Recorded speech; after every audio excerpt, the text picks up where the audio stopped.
네이버 블로그 김종원 작가님과의 대화.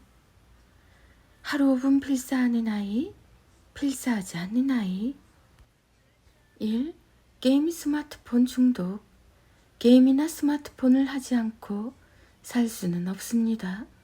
하는 건 괜찮습니다. 다만 중간에 스스로 멈추지 못하는 게 문제죠.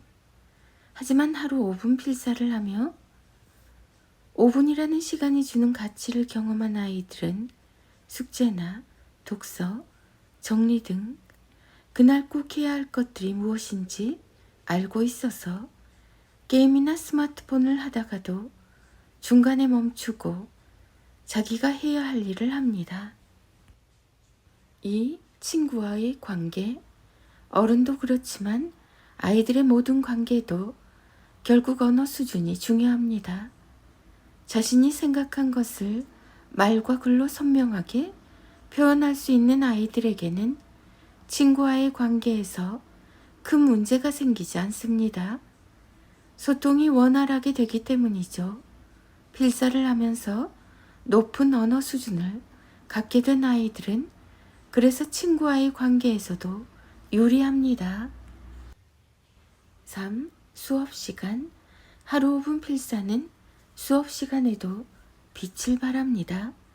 수업의 시작과 끝은 결국 의자에 앉아 있는 힘에서 나옵니다. 일단 앉아서 집중을 할 수 있어야 뭐든 배울 수도 있죠. 실제로 몸이 근질근질해서 바르게 앉지 못하는 아이들이 참 많으니까요. 이때 매일 5분 동안 집중해서 필사한 경험은 아이에게 견딜 힘이 되어줍니다. 앉아서 무언가를 해낸 수많은 성취의 경험은 아이 인생에서 매우 중요합니다. 4. 문해력. 부모도 그렇지만 아이들 역시 일상에서 생각보다 완전한 문장을 자주 만나지 못하고 있습니다. 물 좀, 거기 리모컨과 같은 방식으로 단어로만 대화를 하는 경우가 많기 때문입니다. 하지만 완전한 문장을 매일 필사하며 아이들은 저절로 자신이 필사한 문장을 마음에 담게 되며 높은 문해력의 소유자가 됩니다. 쓰는 나날이 곧 성장의 나날이 되는 거죠. 5. 사춘기. 사춘기의 아이들이 흔들리는 이유는 자기만의 생각을 갖게 되면서 이런저런 이유로 세상과 싸우기 때문입니다. 하지만 수많은 인생에 지침이 될 수 있는 문장을 필사한 아이들은 그때 글의 힘을 체험하게 됩니다. 힘들 때 자신이 필사한 문장을 떠올리며 자기 방식대로 인생의 길을 찾게 되죠. 가장 중요한 건 이겁니다. 같은 말도 부모가 하면 잔소리로 들릴 수 있지만 필사로 만나면 소중한 삶의 지침으로 느끼게 되죠. 6. 어휘력. 성장을 거듭하는 아이에게 어휘력은 세상에 온갖 정보를 흡수하는 도구이기도 합니다. 아이가 가진 어휘력의 크기가 아이가 만날 삶의 크기를 결정하기 때문입니다.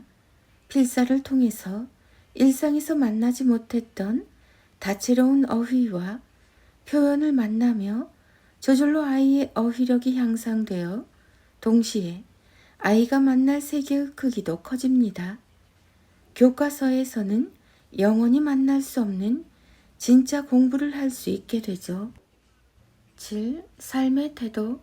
태도가 모든 것이라는 말이 있습니다. 환경 자체가 아닌 환경을 대하는 우리의 태도가 모든 일의 결과를 결정하죠.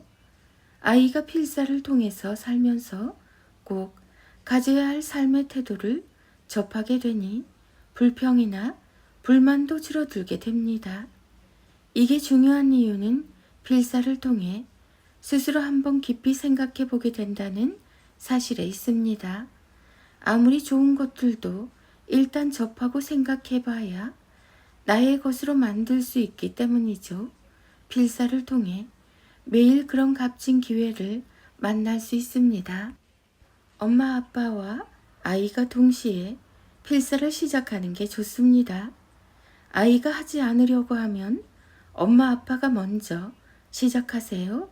처음에는 할 수 있을까라고 걱정하지만 부모가 먼저 시작하면 나중에는 아이가 더 적극적으로 합니다. 그렇게 온 가족이 필사를 하면 그 자체가 하나의 근사한 풍경화입니다. 게다가 가족 모두가 함께 시작해서 함께 끝낸 경험을 매일 나누면서 성취감과 행복도 느끼게 되죠. 정준의 필사노트 김종원 작가. 아들의 인문학 인력 낭송이 이어집니다. 하루 한 장 365 인문학 인력. 한계 없이 질문해야 한계를 극복할 답을 찾을 수 있습니다.